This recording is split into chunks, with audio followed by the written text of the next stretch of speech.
আজকে বাজার ভাঙে লাইছে। ব্যাংকের থেকে আমরা 2 লাখ 3 লাখ টাকা করে লওয়া ঋণ করে ব্যবসা করি। আজকে দোকান ভাঙে লাইছে। ব্যাংকের পরিশোধ কেমনে করবো, কিস্তি কেমনে দিব?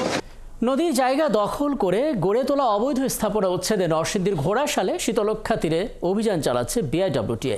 রোববার সকাল থেকে অভিযানে ঘোড়াশাল ফেরিঘাট এলাকায় সাদ্দাম বাজার সহ আশপাশের 100-এরও বেশি দোকানপাট উচ্ছেদ করা হয়েছে। শুরুতে জেলা প্রশাসনের পক্ষ থেকে বাধা দেওয়া হলেও সেটা উপেক্ষা করেই এই অভিযান চালাচ্ছে বিআইডব্লিউটিএ। ওদিকে অভিযান নিয়ে আপত্তি জানিয়েছেন উচ্ছেদ হওয়া দোকানের মালিকরা। তাদের অভিযোগ, অভিযানের কারণে দোকানের ভেতরে মালামাল সহ বেশ ক্ষয়ক্ষতি হয়েছে। আর বিআইডব্লিউটির কর্মকর্তারা বলছেন, নদীর জায়গা দখল মুক্ত করতে সরকারের কঠোর অবস্থানের কারণে সময় বাড়ানোর আর কোনো সুযোগ নেই। আজকে বাজার ভাঙে লাইছে।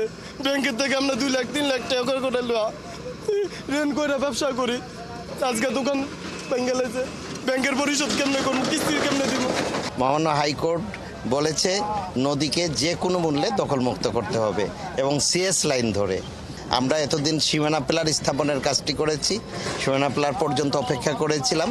যেহেতু সীমানা পিলার যে সমস্ত জায়গায় হয়ে গেছে, সেই সীমানা পিলার ধরেই আমরা অভিযান পরিচালনা করব। এই অভিযানের আরও খবর জানবো। আমাদের সঙ্গে যুক্ত হচ্ছে সহকর্মী রহিম রুমন। রহিম রুমন, অভিযান কোন পর্যায়ে রয়েছে এবং আমরা আসলে পক্ষ বিপক্ষ অর্থাৎ যারা অভিযান চালাচ্ছেন এবং যারা আসলে উচ্ছেদ হচ্ছেন তাদের দুই পক্ষের বক্তব্যে খানিকটা শুনছিলাম। এখনকার পরিস্থিতি কি, আর একটা পরিসংখ্যান জানিয়ে দেবেন কি পরিমাণ অবৈধ স্থাপন এখানে আছে, কতগুলো উচ্ছেদ হলো?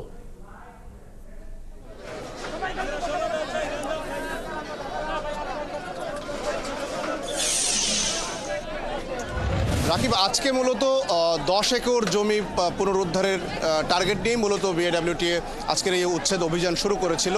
যদিও শুরুতেই সকালেই কিন্তু একটি বাধার মুখে পড়েছিল, তারপরেও সেই বাধা উপেক্ষা করে যখন অভিযানটি শুরু হয়, এখন এই মুহূর্তে অভিযানটি বন্ধ আছে। কারণ কিছুক্ষণ আগে একটি জটিলতায় পড়তে হয়েছে এই অভিযান দলকে। কারণ তারা তাদের যে সীমানা পিলার, নদীর যে সীমানা পিলার, সেই সীমানা পিলারের বাইরের বেশ কিছু স্থাপনা তারা ভুলক্রমে ভেঙে ফেলেছেন। যদিও বিআইডব্লিউ কর্তৃপক্ষ সেই জন্য দুঃখ প্রকাশ করেছে এবং যাদের দোকান ভেঙে ফেলা হয়েছে, যারা ক্ষতিগ্রস্ত, তাদেরকে আশ্বাস দিয়েছেন যে আলোচনার মাধ্যমে তাদের যে ক্ষয়ক্ষতির যেই বিষয়টি রয়েছে সেটি সমাধান করা হবে। অর্থাৎ এই মুহূর্তে অভিযানটি বন্ধ আছে।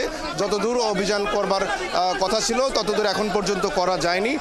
তবে ধারণা করা যাচ্ছে যে কিছুক্ষণ পরে হয়তো এই তাদের ভুক্তভোগী বা বিক্ষুব্ধ মানুষের সাথে আলোচনা করে হয়তো অভিযানটি আবার শুরু করা হবে। এর আগে সকাল থেকে যে অভিযান পরিচালনা করা হচ্ছে, আপনাকে আগে জানিয়েছে যে 2 শতাধিকের বেশি অবৈধ স্থাপনা কিন্তু উচ্ছেদ করা হয়েছে।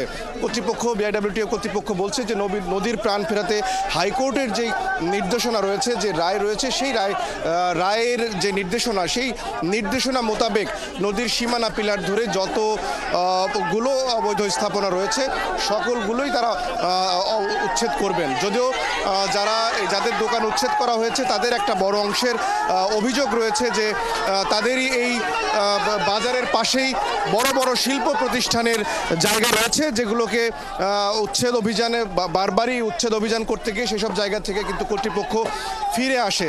তারা প্রত্যাশা জানিয়েছেন যে তাদের স্থাপনা যেহেতু অবৈধ দাবি করে ভেঙে ফেলা হয়েছে, যেন অবৈধ যে শিল্প কারখানার যেসব স্থাপনা রয়েছে সেগুলো তারা ভাঙার দাবি জানিয়েছেন। এই মুহূর্তে একটি উত্তেজনাকর পরিস্থিতি আসলে বলতে হয় ঘোড়াশালের এই এলাকায়। কারণ যখন থেকেই এই সীমানা পিলারের বাইরের 3-4টি দোকান তারা ভেঙে ফেলেছে, এরপর থেকে এলাকাবাসী সহ বিক্ষুব্ধ মানুষজন কিন্তু এই মুহূর্তে বেশ ক্ষোভের ভিতরে রয়েছেন। আমরা দেখছি যে বিআইডব্লিউটিএ কর্তৃপক্ষের সাথে তাদের বাকবিতণ্ডা চলছে। কর্তৃপক্ষ এক ধরনের আশ্বাস দিয়েছে, যদিও সেই আশ্বাস এখন পর্যন্ত ভুক্তভোগী যারা আছেন তারা সেটি আসলে মেনে নিতে নারাজ। তারা বলছিলেন যে তাদের যে ক্ষয়ক্ষতি হয়েছে সেটি এখানেই তাদেরকে পূরণ করে দিয়ে যেতে হবে। কারণ তারা যেহেতু সীমানা পিলার দেখিয়ে এই ভাঙচুর করেছে, উচ্ছেদ করেছে, তাদের দাবি যে যেহেতু তারা সীমানা পিলারের বাইরে আসলে তারা যে ভেঙেছে, তাদের আসলে এটি আসলে সহজভাবেই ভুক্তভোগীরা নিতে পারছেন না। যার কারণে এই মুহূর্তে এখন একটু উত্তেজনাকর পরিস্থিতি এই মুহূর্তে বিরাজ করছে। তবে প্রত্যাশা করা যাচ্ছে যে আমরা দেখছি যে কিছুক্ষণ আগেই এখানকার মুরব্বী যারা আছেন, যারা একটু এখানকার অভিভাবক শ্রেণীর, তাদের সাথে বিআইডব্লিউটিএ কর্তৃপক্ষ একজন পরিচালকের নেতৃত্বে যে অভিযানটি পরিচালনা হচ্ছে তিনি আসলে আলোচনা করছেন পরিস্থিতি স্বাভাবিক করতে। তবে তিনি জানিয়েছেন যে যত বড় ক্ষমতাশালী হোক, নদীর জায়গার যে উচ্ছেদ অভিযান সেটি অব্যাহত থাকবে। যত বড় শিল্প প্রতিষ্ঠান হোক বা যত বড় ক্ষমতাসীন দলই হোক। তার মানে বোঝা যাচ্ছে রোমন, এটা একটা মানে সত্যি অনাকাঙ্ক্ষিত ঘটনা যে সীমানার বাইরে গিয়েও দু একটা দোকান বা দু একটা স্থাপনা ভাঙচুর করা হয়েছে, উচ্ছেদ করা হয়েছে, যদিও এখন সেই ক্ষতিপূরণের ব্যাপারটা নিয়ে কথা হচ্ছে। আপনার কাছ থেকে নিশ্চয়ই পরবর্তী যখন যুক্ত হবো তখন সেই আপডেটটা জানার চেষ্টা করব যে ব্যাপারটা আসলে সমাধান হলো কিনা। বিআইডব্লিউটি এর অভিযানের সবশেষ আপডেট জানাচ্ছিলেন সহকর্মী রহিম রুমন।